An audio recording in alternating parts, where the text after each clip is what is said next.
দুজন মিলে অর্ধেক অর্ধেক টাকা দিয়ে এক নামে কোরবানি করলে কি কোরবানি হবে? বোন আয়েশা, কোনো অবস্থাতেই এভাবে কোরবানি হবে না। কোরবানি বিশুদ্ধ হওয়ার জন্য শর্ত হলো যে কোনো একজন ব্যক্তি একটি ছাগল, দুম্বা, ভেড়া কোরবানি করতে হবে, কিংবা গরুতে একটি ভাগ পূর্ণাঙ্গভাবে একজন ব্যক্তি নিতে পারেন। যদি দুজন মিলে গরুর একটা ভাগ নেন কিংবা একটা ছাগল দুজন মিলে দেন বা একাধিক ব্যক্তি মিলে দেন, তাহলে কোরবানি কারোরই বিশুদ্ধ হবে না, কারণ একটি ছাগল শুধু একজন ব্যক্তির পক্ষ থেকেই যথেষ্ট হবে।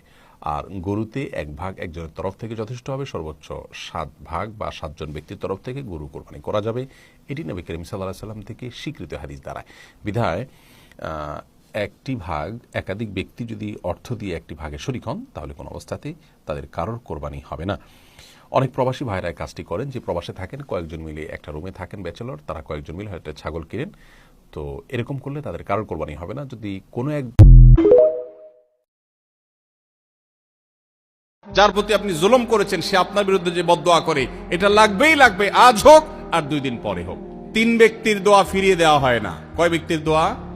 সালাসুন লা তুরাদ্দু দাওয়াতুহুম, 3 শ্রেণী মানুষের দোয়া ফিরিয়ে দেওয়া হয় না। এর ভিতরে এক শ্রেণী হলেন মাজলুম, কারোর জুলুমের শিকার হয়েছে এই ব্যক্তি।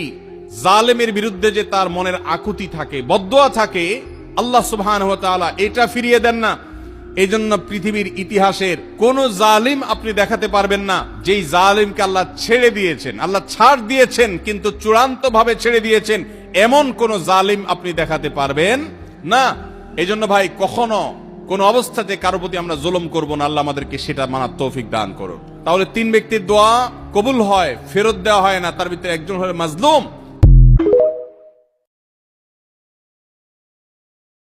বিপদে যে সাহায্য করে সেই আসল বন্ধু, ঠিক কিনা? কাউকে যদি বিপদের সময় আপনি সাহায্য করেন, সে আজীবন মনে রাখবে আপনাকে।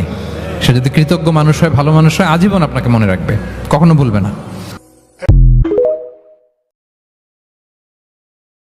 अगर आपने किसी के 10 रुपए दबा लिए ना, 10 रुपए, मैं कहता हूं कि यही 10 रुपए तुम्हारे 1000 रुपए लेकर जाएगा।